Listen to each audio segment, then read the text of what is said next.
መቅደስ ቁጭ ብዬ በደሌን አይቶ ሳይጸየፈኝ ልጄ ነው ብሎ በፍቅር አቀፈኝ። በደሌን አይቶ ሳይጸየፈኝ ልጄ ነው ብሎ በፍቅር አቀፈኝ።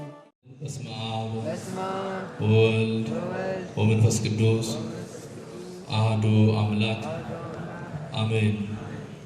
አቤቱ አምላካችን እግዚአብሔር ሆይ ከሁሉ በፊት የነበርክ ጥንት የሌለብህ ቀዳማዊ ሁሉን አሳልፈህ የምትኖር ፍጻሜ የሌለብህ ዳህራዊ የአማልክት አምላክ የጌቶች ጌታ የነገስታት ንጉሥ በላይ በሰማይ በመላእክት ዘንድ 24ቱን ሰዓት በሙሉ ያለማቋረጥ እንደምትመሰገን ሁሉ እኛም ደግሞ በዘመናችን ሁሉ ስላደረክልን በጎነትና ቸርነት እናመሰግናለን።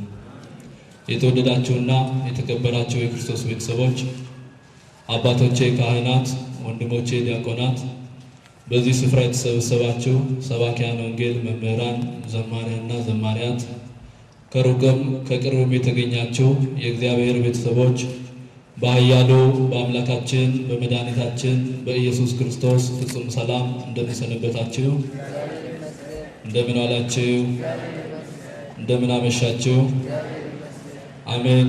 በቸርነቱና በምሕረቱ በይቅርታውና በፍቅሩ ጠብቆ የቀደመ በደላችንና ኃጢአታችን ሁሉ ሳይመለከት ዳግም በዚህ በቅድስናው ስፍራ ያገናኘን የአባቶቻችን አምላክ ልዑል እግዚአብሔር ስለማይነገር ስጦታ ሁሉ ስሙ የተመሰገነ ይሁን።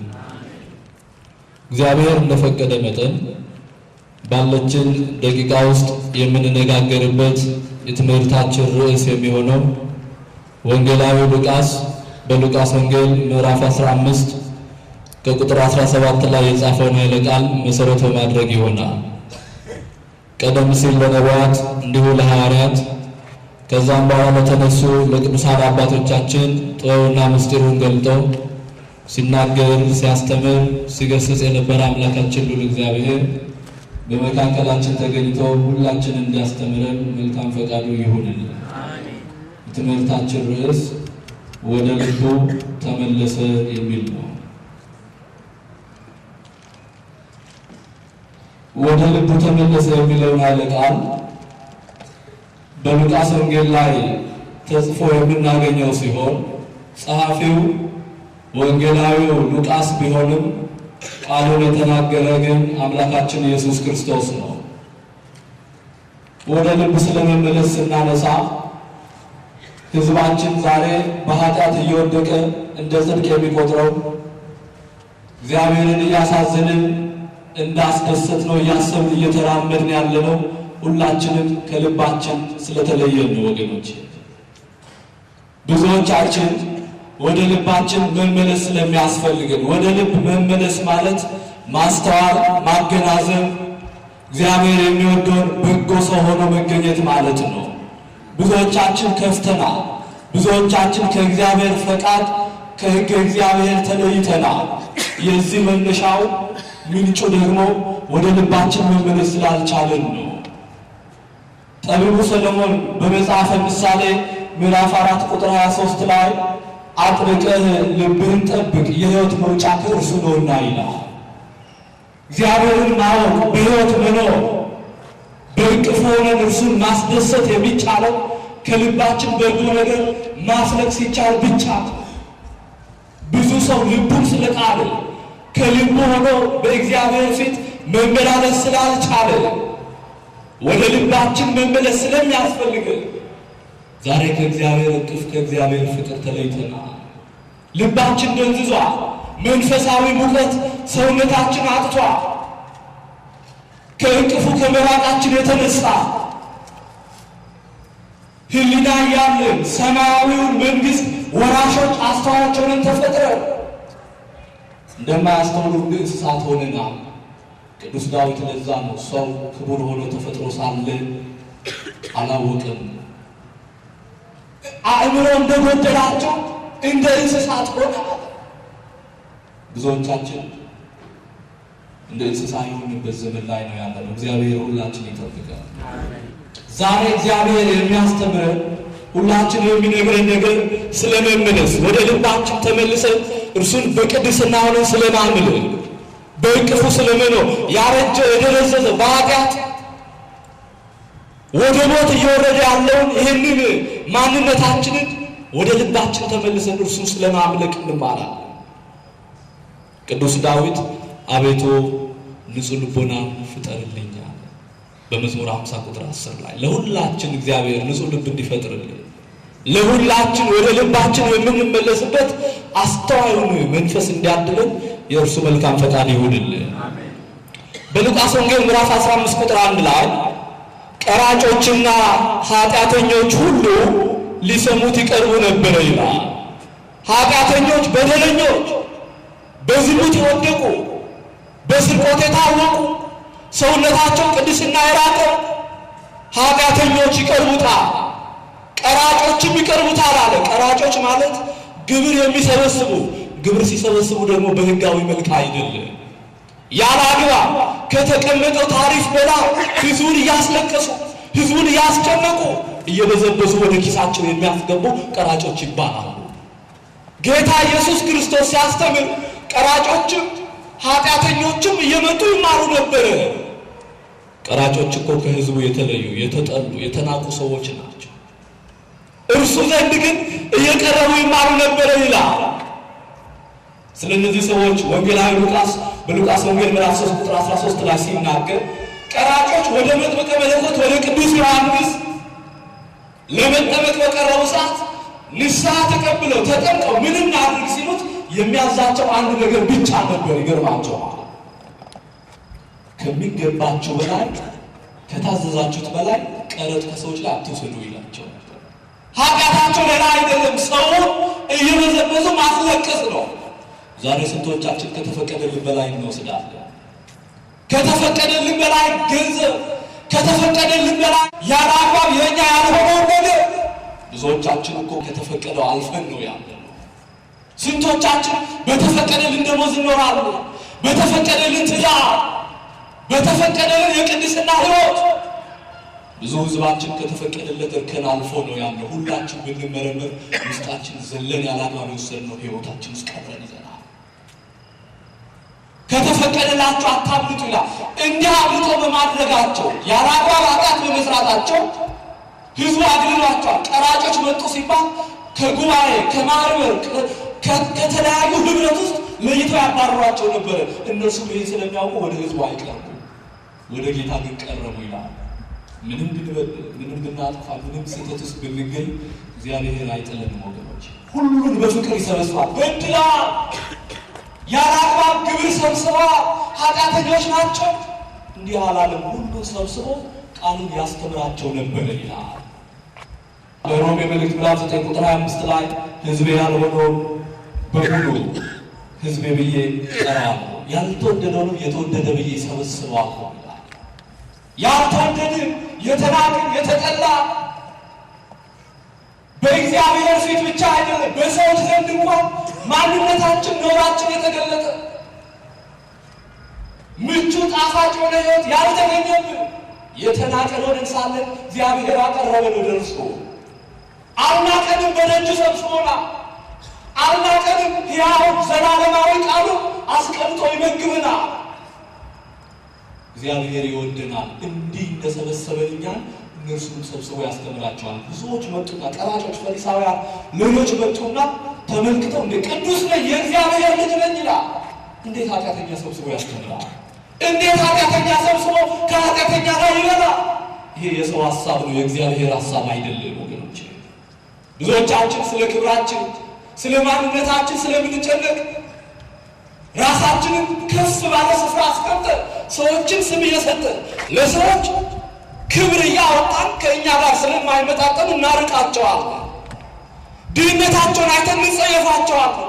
ቅዱስ የሆነው ንጹሕ የሆነው የጌቶች ጌታ የነገሥታት ንጉሥ የሆነው እርሱ ጌታቸው ኃጢአተኞቹን ሰው የናቃቸውን ሰብስቦ በእግሩ ስር ያውም የሚጠፋ ማዕድ ሳይሆን ዘላለማዊ ሕይወት ቃል አስቀምጦ ይመግባቸው ነበር። ተቃወሙት ብዙዎች መጥተው። እንዴት ኃጢአተኛ ይሰበስባል? አያችሁ፣ ብዙዎቻችን የምናይበት አይን ከእግዚአብሔር እይታ የተለየ ነው ወገኖች። ዛሬም አለን ብዙዎችን የምናሸሽ የምንገፋ የምናርቅ እግዚአብሔር የሰበሰበውን የምንበትን። እግዚአብሔር ለሁላችን ማስተዋሉን ያድለን። የተጠላ ሲወደድ የተናቀ ሲከብር ሰው ደስ ይለዋል እንጂ እንዴት ይቀናል? እንዴት በክፋት ይነሳሳ? እነርሱ ግን ተነሳሱ። ይህንን መንፈሳቸውን ተመልክተው በምሳሌ ያስተምራቸው ጀመረ ይላል። በምሳሌ ያስተምራቸው ጀመረ እንዲህም ሲል ለአንድ ሰው 2 ልጆች ነበሩት አለ። የሉቃስ ወንጌል ምዕራፍ 15 ከቁጥር 11 ላይ ለአንድ ሰው 2 ልጆች ነበሩት። አሁን የሚያስተምራቸው በምሳሌ ነው። ምሳሌው ይህ አንድ ሰው የተባለው ባለጠጋ የተባለው እግዚአብሔር ነው።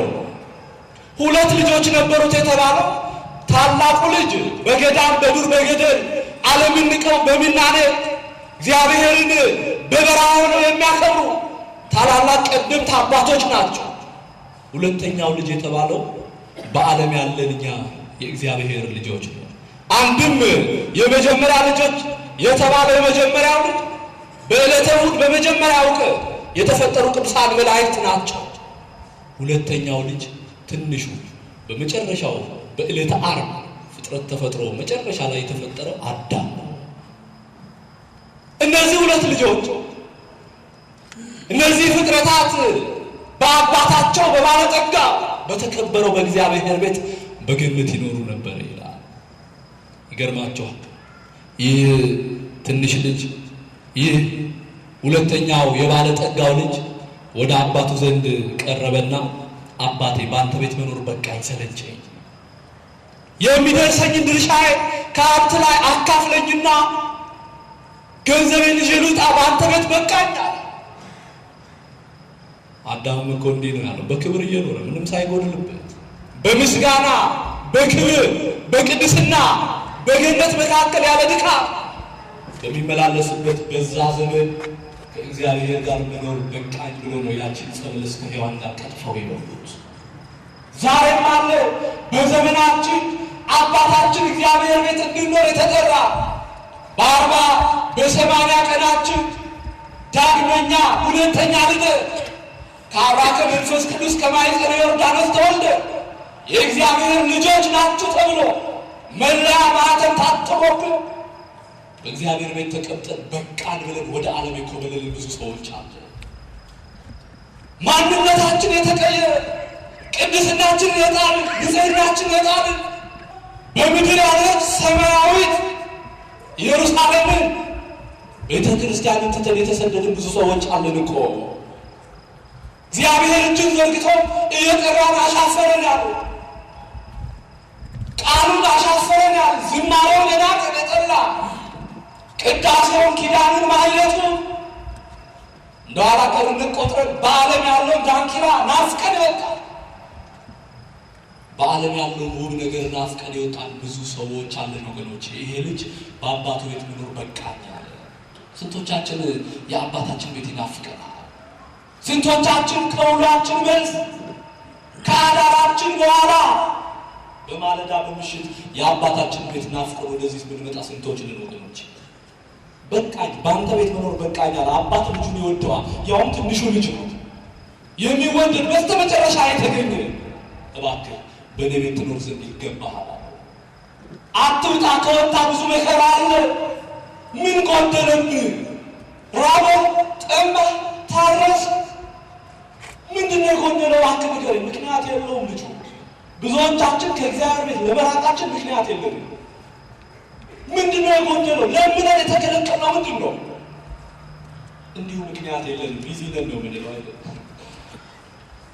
ምክንያት የለም ግን በእግዚአብሔር ቤት የማንኖር በቃ ዓለምን ናፍቀን የወጣ ነው ብዙዎቻችን። ይህ ልጅ አባቱ እየለመነው እየተማጸነው እምቢ ብሎ ወጣ። ከእግዚአብሔር ቤት ከወጣ የሚያገኘን በጎ ነገር አይደለም፣ መከራ ነው፣ ስቃይ ነው፣ ችግር ነው ወገኖች። ከዛ በኋላ አባቱን እምቢ ሲለው አባታቸው ብዙ ተማጸነው። በኋላ 2 ልጆቹን አስቀምጦ እኩል ሀብቱን ከፍሎ የሚደርሳቸውን ድርሻቸውን አከፋፈላቸው። ገንዘቡ የደረሰው አባቱ ባለጠጋ ስለሆነ የደረሰው ገንዘብ እጅግ ብዙ ነበር ይላል። ያንን ገንዘብ ይዞ ከአባቱ ቤት ያንን ንብረቱን ይዞ ከአባቱ ቤት ኮብልሎ ወጣ ይላል። አዳም ቅድስናው ንጽሕናው ያንን በገነት መካከል የነበረው ብዙ ጸጋውን ሀብቶ ይዞ እኮ ነው የወጣው። ተሰደደ። እኛም እንዲሁ እግዚአብሔር በብዙ ጸጋ ጎብኝቶናል፣ በብዙ ሀብታት ጎብኝቶናል። ምን ያላደረገልን ነገር አለ? ይህን ሁሉ ይዘን እኮ የተሰደድነው ተሰደናል። አዳም በኦሪት ዘፍጥረት ምዕራፍ 3 ቁጥር 23 ላይ ከበደለ በኋላ ሕጉን ከተላለፈ በኋላ ከገነት አስወጣው፣ የተገኘባትን መሬት ያርስ ዘንድ ሰደደው ይላል። ለርፎም ለመከራ የክብሩን ንቆ ሰላማዊውን በረከቱን ንቆ ወደ መከራ ምድር ተሰደደ። አዳም በአባት ቤት በክብር እግዚአብሔር ቅፍ ድግፍ አሉ ከሚያኖረው ስፍራ የወጣን ሁላችን ወደ መከራ ነው የምንሰደደው። ይህ ዓለም ከዚህ ቅጥረ ቤተክርስቲያን ስንወጣ አባብሎ ካስወጣን በኋላ በመከራ በስቃይ በብዙ ግልት ውስጥ ያሳልፈናል። ሁሌ ለእኛ የሚሻለን በአባታችን በእግዚአብሔር ቤት መኖር ነው። ቅዱስ ጴጥሮስ ጌታ ከኢየሱስ ክርስቶስ ጋር ከነቢያቱ ጋር በዛ በታቦር ተራራ ላይ ሆኖ ሳለ ብርሃነ መለኮቱን በገለጠ ጊዜ ጌታ ሆይ ለእኛ በዚህ መኖር መልካም ነው፣ ከአንተ ጋር መኖር በዚህ ስፍራ በቅድስና መኖር ለእኛ መልካም ነው። የማቴዎስ ወንጌል ምዕራፍ 17 ቁጥር 4 ላይ ተመልከቱ። ለእኛም በአባታችን በቅዱሱ በእግዚአብሔር ቤት በዚህ መኖር መልካም ነው። ወገኖች በዚህ መኖር ለሁላችን መልካም ነው። ይህ ልጅ ገንዘቡን ይዞ ያን የደረሰውን ድርሻ ይዞ ወደ ሩቅ ሀገር ተሰደደ ይላል። ማን ያልተሰደዳል? አሁን እዚህ ያለን ራሳችን እኮ በመንፈስ በሐሳብ ተሰደናል። ስጋችን ተቀምጧል፣ ልባችን ተሰዷል። የጽድቅ መፍለቂያ የሆነው ልባችን እዚህ የለ። ልጅ ሆይ ልብህን ስጠኝ ይላል። አካል ተቀምጧል፣ ልብ የለ። በጎ ነገር የሚፈልቅበት ልብ ሳይኖር አካላችን ግዙፉ ሰውነታችን ቢቀመጥ እግዚአብሔር ምኑ ላይ ይነግሳል? በደጅ ቆሞ ሲያንኳኳ ልብ ላይ እግዚአብሔር ዙፋን አድርጎ ይነግሳል። ልብ ለዲያብሎስ ማደሪያ ቆሞ እግዚአብሔር ምኑ ላይ ይነግሳል? አሁን ይህ ልጅ ከአባቱ ቤት ከቅድስናው ስፍራ ተሰደደ፣ ወጣ። ገንዘቡ ብዙ ነው። ብዙ ባለጠጋ ብዙ ሀብታም ሰዎችን እንደሚያደርጉት ሁሉ የነበሩ የአካባቢ ሰዎች ይህን ልጅ ከበውት አለንል እያሉ እያሞገሱ እያከበሩት አብሮት ይበሉ ይጠጡ ይዘሉ ጀመረ ይላል። ይመስለናል ብዙዎቻችን ገንዘብ የያዝን ጊዜ ወይ ውበት ያለን ወቅት ላይ ወይ ስልጣን ላይ የተቀመጠን አሊያም በሰዎች ዘንድ በጎ ነው የተሻለ ነው የተባለ ነገር ይዘን ባለንበት ሰዓት ሰዎች ይከቡናል። ያን ጊዜ እውነት ይመስለናል ስላለን ነገር ነው የተከበብነው። ወገኖች ስለያዝነው ነገር ነው ብዙዎች የቀረቡ። ባዷችንን ስንሆንማ እኮ እናውቀዋለን። ባዷችንን በሆንበት ሰዓት በምን አይነት ሕይወት ውስጥ እንደኖር እናውቀዋለን። ይህ ልጅ ብዙ ሰዎች ከበውት፣ ብዙ ሰዎች በዙሪያ ሆነው እያሞገሱት ይኖር ጀመረ። በዛን ጊዜ ገንዘቡን እያወጣ ከዘማውያን ጋር ሲዘሙ፣ ገንዘቡን እያወጣ ከሰካራሞች ጋር ሲሰክር፣ ገንዘቡን እያወጣ ከሴሰኞች ጋር ሲሰስን ብዙ ኃጢአትና በደል ሲሰራ ኖረ ይላል። በዓለም ያለውን ነገር ስናይ የሚያምር የሚያብለጨልጭ ደስ የሚያሰኝ ነገር በዓይናችን እናይ ይሆናል። እውነተኛ ዓይን በልባዊ ዓይን ለሚመለከት ግን ክብርም ያለው ደስታም ያለው ሰላምም በረከትም ያለው በዚህ ነው። ሰላሜን በዚህ ስፍራ አፈሰዋል። የተቀደሰው የተባረከው የተለየው ምድራውያን ብቻ ሳይሆኑ ሰማያውያን መላእክት እንኳን ጭምር የሚወጡበት የሚወርዱበት እግዚአብሔር ከላይ ሆኖ የሰማይ መስኮቶችን ከፍቶ በመለኮታዊ ዓይኖቹ የሚመለከተው ልዩ ስፍራ አሁን ያለንበት ሁላችን ተቀምጠን ቃሉን የምንሰማበት ቤተ ክርስቲያን ነው። ወገኖች ያዕቆብ በስደቱ ሰዓት በተራራ ላይ ወጥቶ ደገፍ ብሎ ባረፈበት ወቅት እግዚአብሔር በራእይ ምስጢር ገለጠለት ይላል። ከሰማይ እስከ ምድር መሰላል ተዘርግቶ ብርሃን ተተክሎ በመሰላሉ ላይ ቅዱሳን መላእክት እየወጡ እየወረዱ ተመለከተ። ያን ጊዜ ከእንቅልፉ ነቃ፣ ደነገጠ ይላል። ምን አለ? ደነገጠ። አላወኩም ነበር አለ። ጫማውን አውለቀ፣ በጉልበቱ ተንበረከከ። ይህ ስፍራ ልዩ ስፍራ ቅዱስ ስፍራ ነው፣ እኔ አላወኩም። ይህ ስፍራ የሰማይ ደጅ ነው። አቤት እግዚአብሔር! በሰማይ ደጅ እኮ ነው ያለነው። መላእክት በሚወጡባት በሚወርዱባት በመሰላል በተመሰለች እመቤታችን በዚህ ባለችበት በመሰላሉ ላይ እጁን ዘርግቶ በታየው በእግዚአብሔር ማደሪያ በዚህ በቅዱስ ስፍራ አለ። ይሄን ስፍራ ይዘውት በቃ ብለው ይወጣሉ። አባታቸውን ቤት ትተው ዓለማውያን ይህን ስፍራ ናፍቀውታል። በምን መልኩ መመለስ እንዳለባቸው ጨንቋቸዋል። በዚህ ዘመን ሰው ወደ እንቅፉ በሚመጣበት ሰዓት ያላደለው ደግሞ ወደ ደጅ ይሰደዳል። ወደ ጥፋት ወደ ሞት ይሰደዳል። ብዙዎቻችን እኮ ወደ ሞት እየተሰደድን ነው ያለው።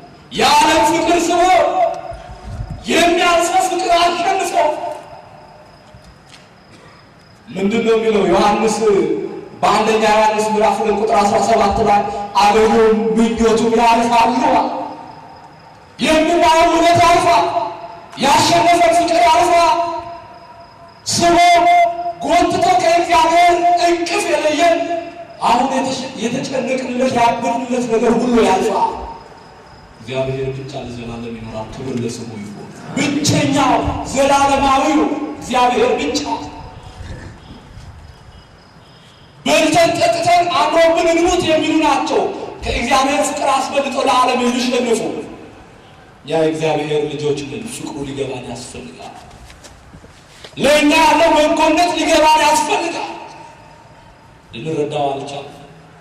ስንማር እንሸነፋለን፣ ለልሳን እንታደፋለን፣ መልሰን እዛው እንነከራለን። ተሰዳጆች እንመልሰን እንደገና እንሰደዳለን።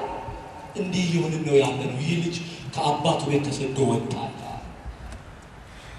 የምናየው ውበት ሁሉ ያልፋል ወገኖቼ። ዘመናችን ልጥላ ያልፋል፣ ክብሩም ያልፋል። የማያልፈውን የእግዚአብሔርን በረከት በእውነት ሁሉ ጊዜ በሕይወታችን ውስጥ አንግሰን እንድንኖር እርሱ በቸርነቱ ይርዳል። ያ ብዙ ገንዘብ የያዘው ልጅ ከተሰደደ በኋላ ሲያበላ ሲያጠጣ አያልቅም የተባለው ገንዘብ አለቀ። ይገርማቸዋል። አንዳንዴ ውበት የማያልፍ የሚመስላቸው ወጣቶች አሉ። ሁሌ ውበት እስካለኝ ምን እሆናለሁ የሚሉ። ውበት እኮ ሐሰት ነው፣ ደምግባት ከንቱ ነው ይላል ሶሎሞን በምሳሌ ላይ። ውበት ሐሰት ነው፣ ደምግባትም ከንቱ ነው ያልፋል። የተመካንበት ውበት የጠወለገ ወቅት ላይ ምን ይውጠናል? ገንዘብ ያልፋል። ይኸው የልጅ የያዘው ገንዘብ አለቀ። ስልጣንም ይሻራል። የተደገፍንባቸው ሰዎች ይበተናሉ። የሚመካ በማን ይመካ? በእግዚአብሔር ይመካ። በአንደኛ ቆሮንቶስ ምዕራፍ 1 ቁጥር 30 ላይ ቅዱስ ጳውሎስ የሚመካ በእግዚአብሔር ይመካ። መመካችን ምንድን ነው ዛሬ? እውቀት ያለው በእውቀት ይመካል። ሁሉም በያለው ነገር ይደገፋል። እግዚአብሔር ተረፍቷል። መደገፊያ ጽኑ የተባለው ዓለት የማይሰበረው ምርኩዝ እግዚአብሔር ተረስቷል። የብዙዎቻችን መመኪያና መደገፊያ ስጋዊ ነገራችን ሆኗል። የሚያልፈው ነገር በቃ የሚያልፈው እንመካ እንጂ። ይህ ልጅ የተደገፈበት ያ ብዙ አቅም የተባለው የአባቱ ሀብት ዜሮ አለቀ። በጊዜው ሁሉ በሰዓቱ ሁሉ በዛ ስፍራ አብሮት የነበሩት ልክ ገንዘቡ ማለቁ ሲያውቁ ትተውት ተሰደዱ ይላል። ተበተኑ። ሁሉም ተበተኑ። ያለውን ነገር ሲካፈሉ፣ ያለውን ነገር ሲጋሩ፣ ያለውን ነገር ሲቋደሱ የነበሩ ሁሉ ካለቀበት በኋላ ባዶ መቅረቱን ሲያውቁ ለአንድ ቀን እንኳን አብሮት ሊያድሩ አብሮት ሊሉ አልፈቀዱም ይላል። ሁሉም ትተውት ተሰደዱ ይላል። ሁሉ የሚወደድ እስካለን ድረስ ነው። በመጽሐፈ ኢዮብ ላይ ታላቁና ቅዱሱ አባት ኢዮብ እንዲህ አለ። በመጽሐፈ ኢዮብ ምዕራፍ 19 ቁጥር 19 ላይ አማካሪዎች የተጸየፉ እኔም ወዳቸው በላይ ላይ አላገጡ፣ ምራቃቸውን ተፉብኝ። ባለጠጋ እያለ ያማክሩት የነበሩ ውበቱ፣ ልጆቹ፣ ሚስቱ አብራ እያለች ጎኑ የነበሩ አማካሪዎቹ አሁን ግን ቆስሎ ሲያዩት፣ ሰውነቱ ሲከረፋ፣ ሀብቱ ሲወድም፣ ልጆቹ ሲመጡ አማካሪዎች የተጸየፉ ምራቃቸው ተፉ። ሁሉም በዙሪያችን የሚከበር የሚወደና የሚያከብር ያለን ነገር እስኪያልቅ ነው። ማን ብቻ እስከ መጨረሻው የሚወደን? እግዚአብሔር ብቻ። ውበት አለ፣ ጠውልገሃል፣ ጉልበት አለ፣ ደክመሃል አይልም። ሁልጊዜ እጁን ይዘረጋል። የፍቅር እጁ የምህረት እጁ የአባት እጁን ይዘረጋል እግዚአብሔር። ሁልጊዜ ልጆቹን ይወዳል እግዚአብሔር። አዝነን ቢሆን ተክዘን ቢሆን ባዶን ሲሆን ትተውት እንደሄዱ እግዚአብሔር ትቶ አይሄድም። አዝነህ ካየህ ያጽናናሃል። እንዲህ ተብሎ ተጽፏል በትንቢተ ኢሳይያስ ምዕራፍ 66 ቁጥር 13 ላይ እናት ልጇን እንደምታጽናና እንዲሁ አጽናናቸዋለሁ ይላል። እግዚአብሔር ያጽናና። ላዘኑት እግዚአብሔር እንባን ያብሳል እንዴ ይላል እኮ ኢሳይያስ። ትንቢተ ኢሳይያስ ምዕራፍ 25 ቁጥር 8 ላይ ከሚያለቅሱ ሁሉ ላይ ከዓይናቸው ላይ እንባን ያብሳለሁ ተብሎ ተጽፏል። አንተ ስታለቅስ እግዚአብሔር ያብሳል። ሰው ትቶ ይሄዳል፣ እንባህን ይጨምረዋል። ስታዝን እግዚአብሔር ይደግፋል። ሌላው ግን ትቶ እንድትወድቅ ርቆ ይሄዳል። እግዚአብሔር እንዲህ ነው። ይሄንን አምላክ ነው ትተን የወጣነው የተሰደድነው ወገኖች። ፍቅሩ እኮ አልገባንም። አሁን ትወዱታላችሁ ይባል አዎ ነው መልሳችሁ፣ ግን አልወደውም። በእውነት የእግዚአብሔር ፍቅር ገና አልገባንም። ፍቅሩ አልተገለጠልንም ገና። ለዓለም ሁሉ የተገለጠው ፍቅሩ፣ ለዓለም ሁሉ የተገለጠው ብርሃኑ፣ ቅድስናው ገና ለእኛ አልደረሰንም። የአንደበት ክርስቲያኖች ነን። ይህ ሕዝብ በከንፈሩ ያመልከኛል፣ ልቡ ግን ከኔ ርቋል ተብሎ እንደተጻፈ ከንፈራችን ብቻ ልባችን የለም በእግዚአብሔር ፊት። አሁን ሁሉ ትተውት ሲሄዱ፣ ሁሉ ትተውት ሲበተኑ፣ ብቻውን ሆኖ ያ ለብዙዎች ሲሰጥ ሲለግስ የነበረው ልጅ ብቻውን ሆኖ ይገርማችኋል። ብቻውን ሆኖ የሚበላው ባጣበት ሰዓት በምድሪቱ ላይ ጽኑ ረሃብ ሆነ ነው የሚለው። እግዚአብሔር ይሰውራል። ጭራሽ የሚበላው ሲያጣ ረሃብ ለምኖ እንኳን እንዳይበላ ጽኑ ረሃብ ሆነ። ስለ ስጋ ረሃብ ሲነሳ ብዙዎቻችን የስጋ ረሃብን በሕይወታችን አስተናግደነው ይሆናል። የስጋ ረሃብ ክፉ ነው፣ ተዉት በምድራችን ስላለው። በቅዱስ መጽሐፍ የተመዘገበው ረሃብን እንመልከት። በመጽሐፈ ነገሥት ሁለተኛ ነገሥት ምዕራፍ 6 ቁጥር 25 ላይ እስራኤላውያን ከረሃብ የተነሳ የሚበሉት አጥተው የርግቦች ክስ 5 ብር ተሽጦ ነበር ይላል። የአህያ ጭንቅላት 50 ብር ተሽጧል። የሚበሉት አጥተው ሁለት እናቶች ተመካከሩና ዛሬ አንቺን ልጅ እንብላ ነገ እኔን ልጅ እንበላለን ብለው ልጆቻቸውን ቀቅለው በሉ ይላል። ክፉ ዘመን፣ የረሃብ ዘመን። ይሄ የስጋ ረሃብ ነው። ዛሬ ብንራብ ነገ እንጠግባለን። ዛሬ ረሃብ ቢመጣ ፍጻሜው ሞት ነው የሚሆነው። ሌላ ምን ይመጣል? ይሄ ስጋ ረሃብ አያስጨንቃችሁ፣ የነፍስ ረሃብ ያስጨንቃል። ይህ ልጅ የተራበው የስጋ አይደለም የነፍስ ነው። ዛሬ እኮ አላወቅንም እንጂ ብዙዎቻችን ነፍሳችን ተርባ ተጠምታ ዝላለች። የእግዚአብሔር ቃል ተርበና፣ የእግዚአብሔር ቃል ተጠምተና። ብዙዎቻችን ሕይወታችን ከቃሉ ከመራቁ የተነሳ የቅድስና ሕይወት ረሃብ ጸንቶብናል። ይህ ልጅ ተራበ፣ የሚበላ ዋጣ፣ የሚጠጣ ዋጣ። ወገኖቼ ዛሬ ጉባኤ ተለምደን ያለ የምንመጣው ተለምደን ማስታወቂያ ተለጥፎ በሞንታርቦ የተዞረ ተቀስቅሶ እባካችሁ እንዳትቀሩ፣ ልዩ ልዩ መምህራን አሉ፣ ዘማሪያን አሉ፣ እንግዶች ይመጣሉ ተብሎ ተለፍፎ የእግዚአብሔር ቃል ለመስማት ይሄ ዘመን ያልፋል። ምን ይላል? በትንቢተ አሞጽ ምዕራፍ 8 ቁጥር 11 ላይ እነሆ በምድር ላይ ረሃብን የሚሰድበት ዘመን ይመጣል፣ እርሱም ከእንጀራና ከውሃ አይደለም፣ የእግዚአብሔርን ቃል ትራባላችሁ ይላል። ቃሉን ናፍቀን ቃሉን ተርበን ተጠምተን የሚሰብከን የምናጣበት ዘመን ይመጣል ወገኖች። ንስሐ አባት ናፍቀን ንስሐ ሰጥቶ እግዚአብሔር ይፍታ የሚል አባት የምናጣበት ዘመን ይመጣል። የእግዚአብሔር ቃል ብዙዎቻችን ግን ዛሬ መሰለቅ፣ ዛሬ ስንቃችንን ይዘን ለረጅሙ ጉዞ መዘጋጀት ሲገባ ተርበናል። ግን ቃሉን አንሰብከው፣ ቃሉን አንበላው፣ ቃሉን አንጠጣው፣ ባዶአችንን ነው ያለው። እስከ መቼ እንዲህ ይሆናል? የረሃቡ ዘመን ሳይመጣ፣ ክፉ ዘመን ሳይመጣ፣ ያ መጥፎ ሰዓት ሳይደርስ በእግዚአብሔር ፊት ቃሉን ዕለት ዕለት መሰነቅ መማር ያስፈልጋል። በደጅ ተገኝተን ይህችን የተራበች የተጠማች ነፍሳችንን ማርካት አለብን። እባካችሁ አትለምኑ፣ ለምናችሁ ተማሩ። ጉባኤ ለምን አልተዘረጋም ነው የሚለው።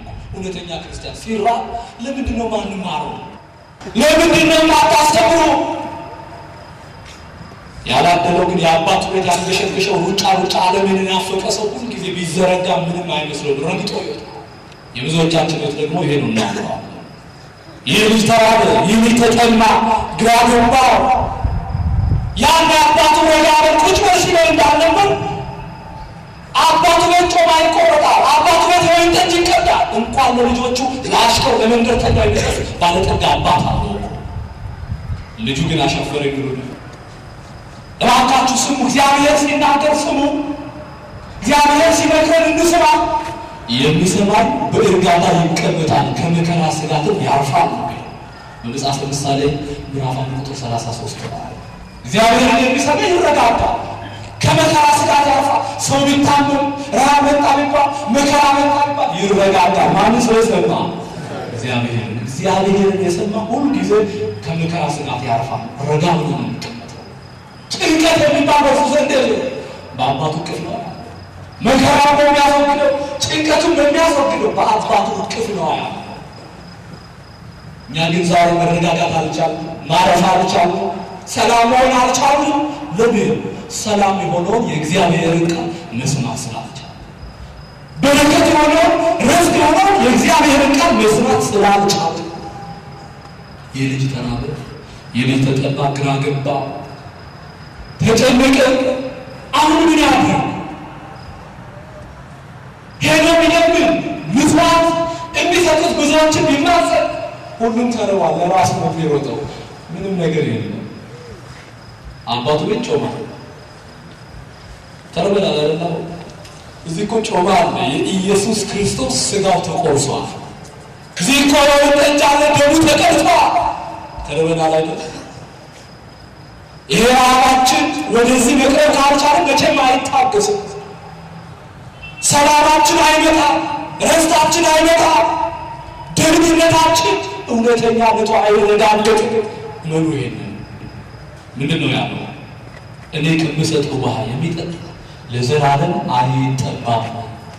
አይጠማም። ጥምም ቢሆን ረሃብም ቢመጣ በምድሪቱ ላይ ይህንን የበላና የጠጣ አይጠማም። በቃ ይሄ እግዚአብሔር ቃል። እባካችሁ እንቅረብ እስቲ። ከዛ በኋላ ረሃቡን ለማስታገስ ግራ ሲገባ ከአንድ በዛ ከተማ ከሚኖር ሰው ጋር ተዳበለ ይላል። የሄደበት ከተማ እግዚአብሔር የማይመለክበት፣ ሰዎቹ እግዚአብሔርን የማያመልኩ። ግራ ሲገባ ለመብላት ሲል ከአሕዛብ ጋር ተዳበለ ይላል። ክፉ ጓደኝነት፣ የማይገባ ግንኙነት። ከእግዚአብሔር ከወጣን በኋላ አማራጭ ስናጣ ከሰይጣን ጋር ህብረት እንጀምራለን። ቅዱስ ጳውሎስ የሚያምን ከማያምን፣ ጨለማ ከብርሃን፣ ጣዖት ከታቦት እንዴት ምን ህብረት አለው? በመልእክቱ ላይ በሁለተኛ ቆሮንቶስ ምዕራፍ 6:14 ላይ ተመልከቱ።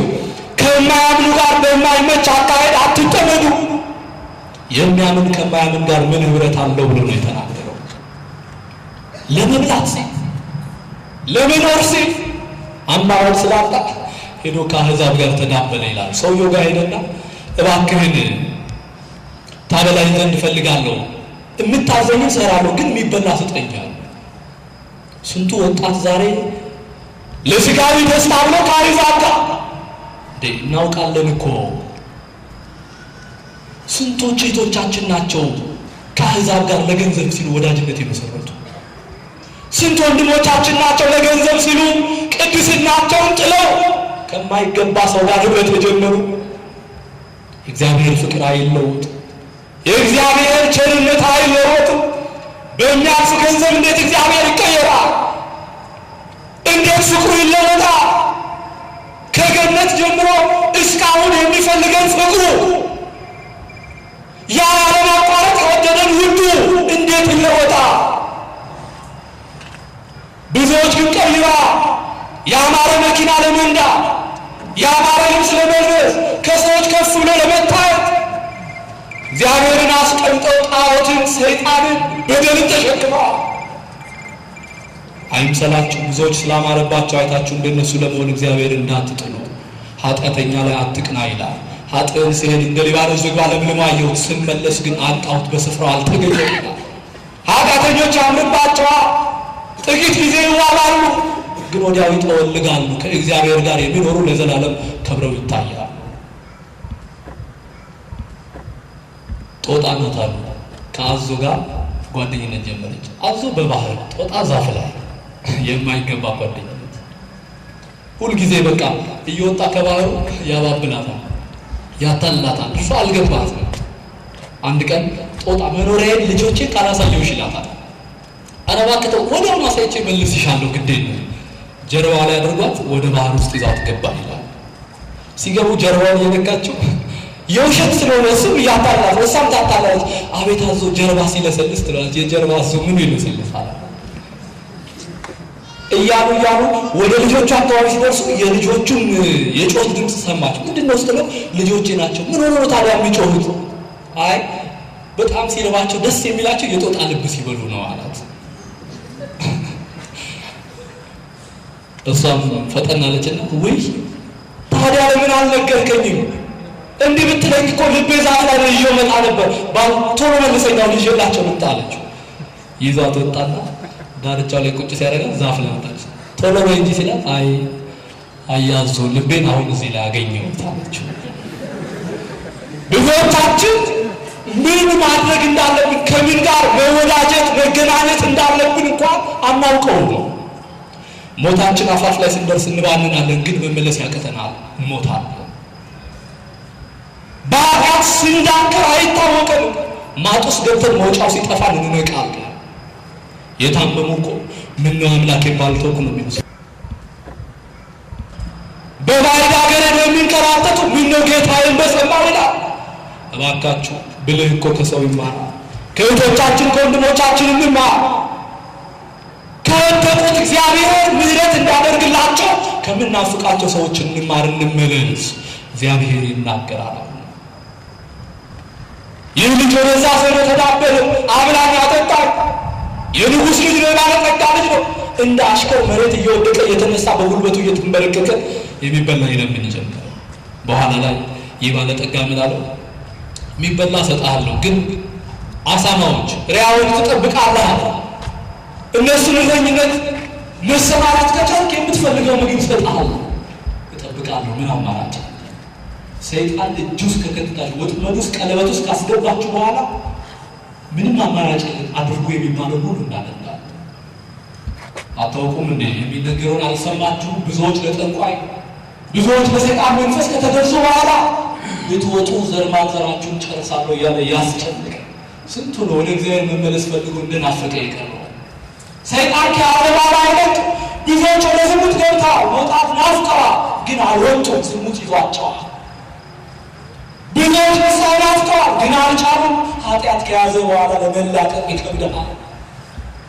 መጀመሪያ ለመጠንቀቅ አባትህን ሰምተህ ማረፍ። በቃ ይህ ልጅ ሄደና አሳማዎቹን ጠብቃለሁ፣ ብቻ የሚበላ ስጠኝ። እንግዲያውስ የምትበላው አሳማዎቹን ካሰማራ በኋላ እነሱ የሚበሉትን አሰሩን ነው የምትበላው። የገብሱ የስንዴውን ገለባውን አተላውን እርሱን አብራቸው ትበላለህ፣ ሌላ ምግብ አይሰጥህም። አረባካል የሚበላ ነገር ሌላ ብትሰጠኝ ትንሽ ትእዛዝን አከብራለሁ፣ ጠብቅ ያልከኝን ጠብቃለሁ እባክህናል። የለም ሌላ ይሻል። ወጣ አሳማዎቹን አሰማራና እነሱ የሚበሉትን አሰር ለመብላት ሲሄድ ለመብላት ተመኘ እንጂ አልበላም ነው የሚለው። ቀድሞት ጨረሱበት ይላል። ለመብላት ተመኘ እንጂ አልበላም። ይህን ጊዜ ወደ ልቡ ተመለሰ ይላል። እግዚአብሔር የተመሰገነ ይሁን። ወደ ልቡ ተመለሰ፣ ወደ ሕሊናው ተመለሰ። አባቴን ለካ በድዬዋለሁ፣ አሳዝኜዋለሁ፣ አስቀይሜዋለሁ።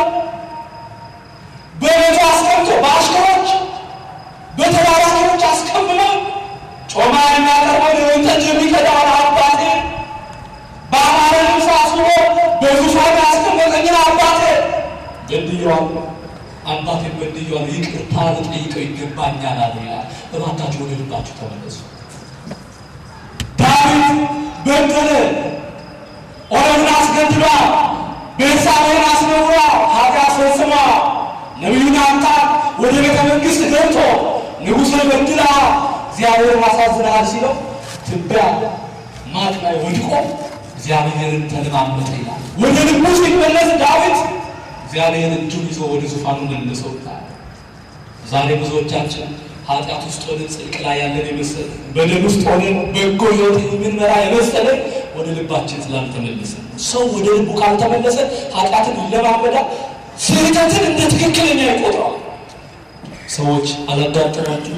ለምን እንዲህ ታደርጋለህ? ይሄ እኮ ስህተት መስሏቸው ምን ነው ስህተት ይላል። ትክክል ነኝ ይላል። ወደ ልቡ አልተመለሰማ። ወደ ልብ ካልመጣ ትክክል መሆኑ ስህተት መሆኑ እንዴት ታውቃለህ? ከልብ አይደለም የምንቀሳቀሰው። ብዙዎቻችን በሕይወታችን ውስጥ እንዲህ ያለ ደካማ ነገር እየመራ ያለ ነው። ወደ ልባችን መመለስ ስላልቻለን ወደ ልብ ተመለስ። ከዚህ በኋላ አባቱ እንደበደለ እንዳሳዘነ ሲረዳ ወደ አባቴ መሄድ አለብኝ፣ ይቅርታ መጠየቅ አለብኝ። በማቴዎስ ወንጌል ምዕራፍ 18 ቁጥር 3 ላይ ካልተመለሳችሁ እንደ ሕፃናትም ካልሆናችሁ ወደ መንግሥተ ሰማያት ከቶም ቢሆን አትገቡም ነው። ሰው ካልተመለሰ ወደ እግዚአብሔር ካልመጣ በልቦናው ተረድቶ ካልቀረበ የምንናፍቀው የምንደክምለት የምንወጣለት የምንወርድለት መንግሥተ ሰማያት ታሪክ ሆኖ ነው የሚቀረው። መመለስ ነው መጀመሪያ መምጣት፣ ስህተትን አምኖ በእግዚአብሔር ፊት መውደቅ። ከዛ በኋላ ወደ አባቴ ልመለስ ይገባኛል፣ አባቴ ይቅርታ ልጠይቀው ይገባኛል ብሎ አስበው አልቀረም፣ ለመሄድ ተነሳል። አንድ ነገር እዚህ ጋር እንድትይዙልኝ ይፈልጋል። ብዙዎቻችን ንስሐ እንገባለን ብለን እናስባለን፣ እቆርባለሁ ብለን እናስባለን፣ ወንጌል እማራለሁ ብለን እናስባለን፣ ግን አንፈጽመው። ማሰብ ብቻ። አንድ ገበሬ ዘር ሲዘራ ዘሩ ይበቅላል፣ ከዛ ያብባል፣ ከዛ ፍሬ ይሰጣል። ለገበሬው ቢሆን ለሕዝቡ የሚጠቅመው ማብቀሉ አይደለም ማበቡ አይደለም። ምን ማለቱ ነው? ፍሬ ማፍራቱ። ቢበላም ፍሬ ነው፣ ቢሸጥም ፍሬ ነው። ማሰባችን እንደ አበባ ይቆጠራል፣ በተግባራችን ነው ፍሬው። አደርጋለሁ እያልን አስበን ካልፈጸምነው አበባ አብቦ ፍሬ ካልሰጠን ምን ትርጉም አለው? እግዚአብሔር ፍሬ ፈልጎ መጣ ነው መጽሐፍ። ማሰብ ብቻ አይደለም፣ ፍሬ የተመሰለውን ስራ ግብር ይዞ መገኘት ያስፈልጋል። በጎን ነገር ይዞ መገኘት። ማሰብ ብቻ እማራለሁ ብሎ ማሰብ፣ ንስሐ እገባለሁ ብሎ ማሰብ፣ እቆርባለሁ ብሎ ማሰብ። ኪዳኑን ነገ አደርሳለሁ ብሎ ይተኛል፣ ጠዋት ግን አያደርሰውም። ተመኝቶ ነው የሚተወው። ምኞት ብቻ በቃ። ይህ ልጅ ግን ተመኝቶ አልቀረም፣ አሰበ፣ ተነሳ። ሁላችን እንድንነሳ በቸርነቱ ይርዳል። ተነሳ። ወደ አባቱ ቤት ጉዞ ተጀመረ። ጸጉሩ ተንጨባራ፣ ልብሱ ተበቃጭቋል። ክስት ብሏል። ያባለ ጠጋው ያማረ ልጅ ፊቱ ሰውነቱ ከሰል ይመስላል። ረሃብ እኮ ያከስላል እናንተ፣ ያጠቁራል። ምንድን ያለው ሰቆቃ የሚያስራ ከረሃብ ከጽኑ ረሃብ የተነሳ ሰውነታችን እንደ ምድጃ ከሰል ሆነ ይላል። ረሃብ ያጠቁራል፣ እስቁልቁል ያደርጋል። አሁን ስራችን ያመጣል። አቤት ነፍሳችን ከሰል መስሏል። ወይዋል ጠዋል እኮ ተርቦ የእግዚአብሔርን ቃል ተጠምቶ በሕይወት ያለን ይመስለናል። በነፍሳችን ዝለናል እኮ ገንች። ከዛ በኋላ ይህ ልጅ ወደ አባቱ ቤት ወደ አባቱ መንደር መሄድ ጀመረ። በቃ ይቅርታ መጠየቅ አለብኝ ብሎ ተጸጽቶ፣ አሁን ቃሉን ሰምተናል። መጸጸት እኮ አለ። ቃሌን ሰምቶ የማያደርግ ያለ መሰረት ቤቱን በአሸዋ ላይ እንደሰራ ሰው ይመሰላል። እየሰማን የማንፈጽም ከሆነ ምን ትርጉም አለ? ጸጽቶ የእግዚአብሔርን ፍቅር ስለወብህ መነሳት እኮ አለብህ፣ መነሳት አለብህ ወደ እግዚአብሔር። የምናደርገው ከሆነ ግን በሕይወት እንኖርበታለን። ከዛ በኋላ ሲመለስ አባቱ ሰፈር ሲደርስ የአካባቢው ሰዎች ሲያዩት፣ በፊት እኮ ጎንበስ ቀና ያለው የሚያመሰግኑት ልጅ ነው። ሲያዩት አላወቁትም። ምን አይነት ልጅ መጣብህ? ምን አይነት አእምሮን የሳተ ሰው መጣብህ? እንዳይደበድበን እያሉ ይሸሹት ጀመር። የባለጠጋው ልጅ ማንነታችን እኮ ጠፍቷል። ታውቃላችሁ፣ እግዚአብሔር ያን በ47 ቀን ሲያውቀን እግዚአብሔር ቤት መተን የተሳልንበት ልጅ የነበሩበት ውበታችን ጠፍቷል እንኳን ለቤዛ ቀን የታተማችሁበትን ቅዱሱ የእግዚአብሔርን መንፈስ አታሳዝኑ። ኤፌሶን ምዕራፍ 4 ቁጥር 30 አሁን ጠፍቷል። ቅዱስና ጠፍቷል። ንጽሕና ጠፍቷል። የልጅነት ጸጋ ተገፏል። ማንነታችን ጠፍቷል። አሁን እኛ እንደው ያደረበረ ማንነታችን አለ በውስጣችን። ልጁ አልታወቀም። ሰዎች ሸሹት፣ በቃ ሸሹት። ይሄ የሚደበድበን በኋላ ላይ ይሄ ልጅ ቆም አለና እንዴ እነዚህ ሰዎች ምንም ሳልበድላቸው ምንም ሳላስቀይማቸው እንዲህ ከሸሹ የበደልኩት ለምኖኝ እምቢ ብዬ የወጣሁት አባቴማ እንዴት ይቀበለኛል? ሰይጣን አያቸው ወደ ልብ ሲገባ አንዳንዶቻችን ኃጢአት ሰርተን በድለን ስንመጣ የኔ ኃጢአት ልዩ ነው፣ የኔ በደል ልዩ ነው፣ እግዚአብሔርም አይቀበለኝም ይላል።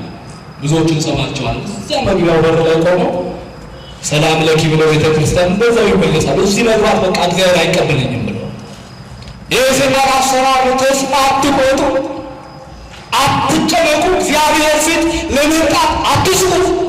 እናንተ ሸክማችሁ የከበደ ወደ እኔ ኑ እኔም አሳርፋችኋለሁ። የማቴዎስ ወንጌል ምዕራፍ 11 ቁጥር 29 ላይ ተመልከቱ። እግዚአብሔር ያሳርፈናል፣ እግዚአብሔር ይቀበላል፣ ሸክማችንን ያወርዳል። ለመሄድ ፊቱን አዞሮ በቃ አባቴማ እንዴት ይቀበለኛል ብሎ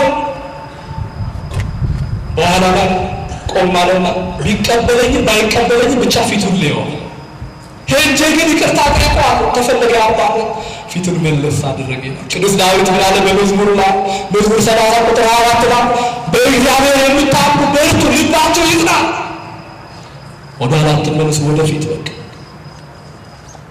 ከዛ በኋላ ወደ አባቱ ቤት ሲደርስ አባቱ ሰገነት ላይ ሆነ።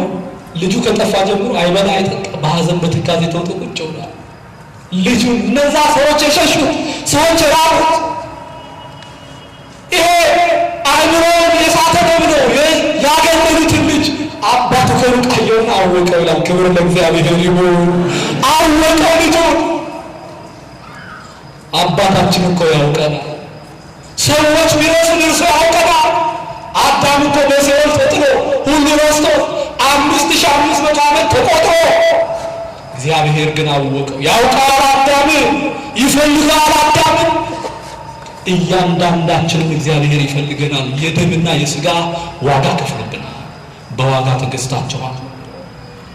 ከዛ በኋላ ከዛ ከሰገነት ላይ እየተንደረደረ ወረደና ልጁን እቅፍ አድርጎ ይስመው ጀመረ ይላል።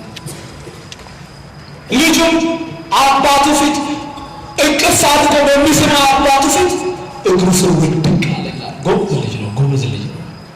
እስቲ መተን ውድቅ እንበል እግዚአብሔር ፊት፣ መንበሩ ፊት፣ ታቦቱ ፊት፣ ስዕሉ ፊት እንባችንን እያለቀስን በድያለሁ እኮ አስቀይሜያለሁ፣ ተው ስትለኝ እምቢ ብዬ ሕግን ተላልፌያለሁ፣ ማረኝ፣ ይቅር በለኝ ብለን እንውደቅ። በድያለሁ አባቴ ይቅር በለኝ፣ እኔ እኮ ረስተኸኛል ብዬ ነበር፣ ለካ ረሳኸኝም አንተ። እግዚአብሔር እንዴት ይረሳል? ትንቢተ ኢሳይያስ ምዕራፍ 49 ቁጥር 15 ነው። ጽዮን እግዚአብሔር ትቶኛል፣ እግዚአብሔር ረስቶኛል አለች። እናት በውኑ የወለደችውን ትረሳ ዘንድ ትችላለችን?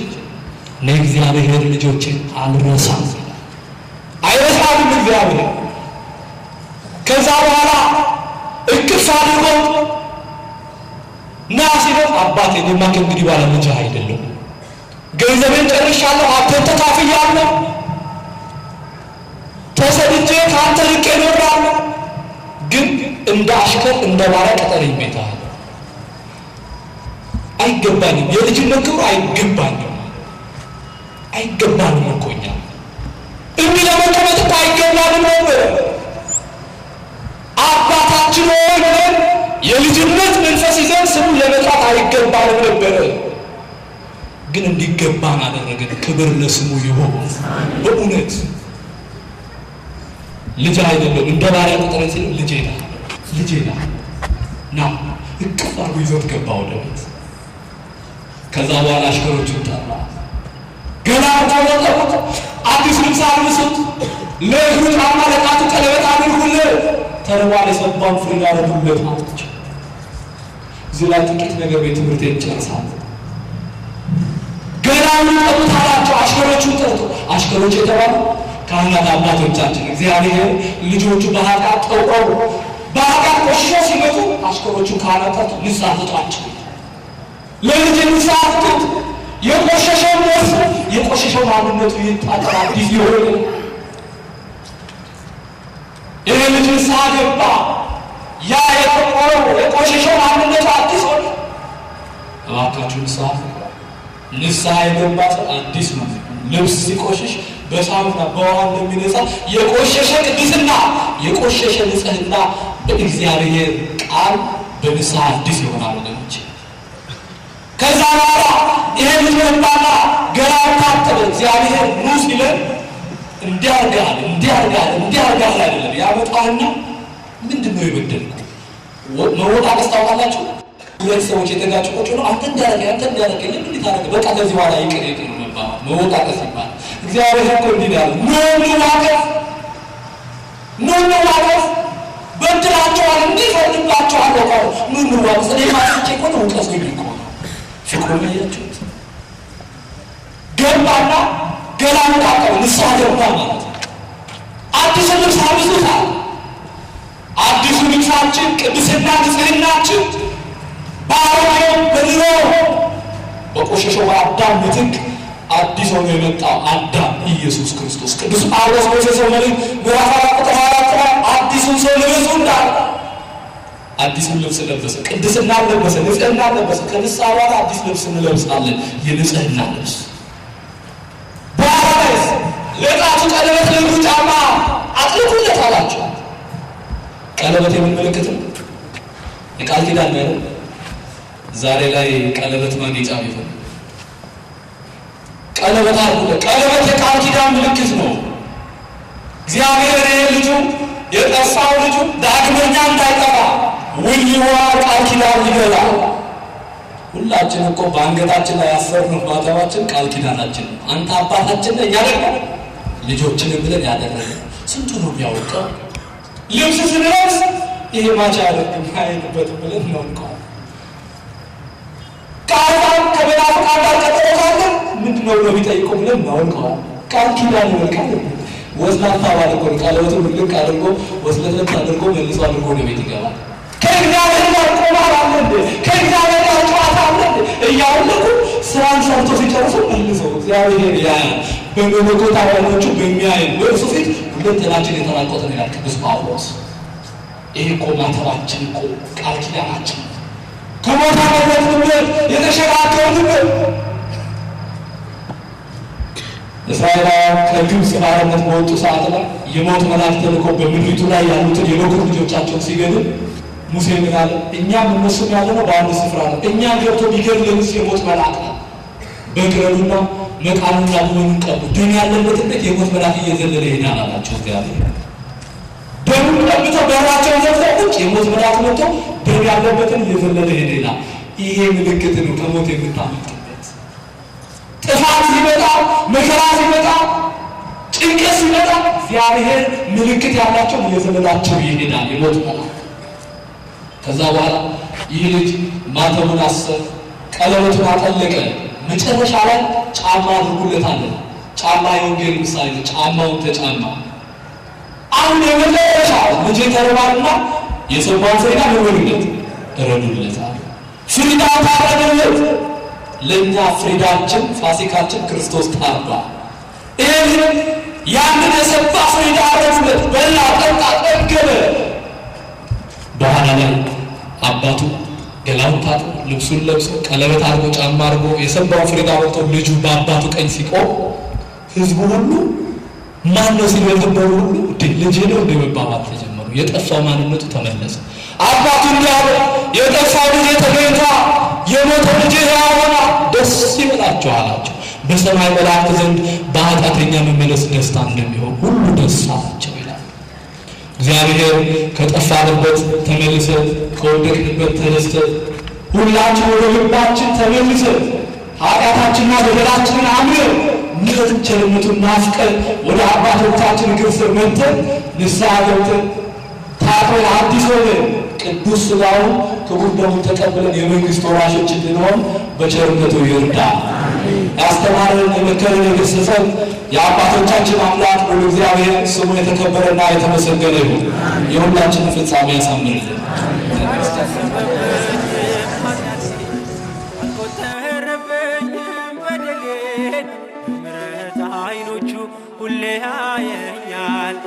ጌታ በፍቅር ልቡ ይወደኛል። ጌታ በፍቅር ልቡ ይወደኛል። አላሰበብኝም ኃጢአቴን አልቆጠረብኝም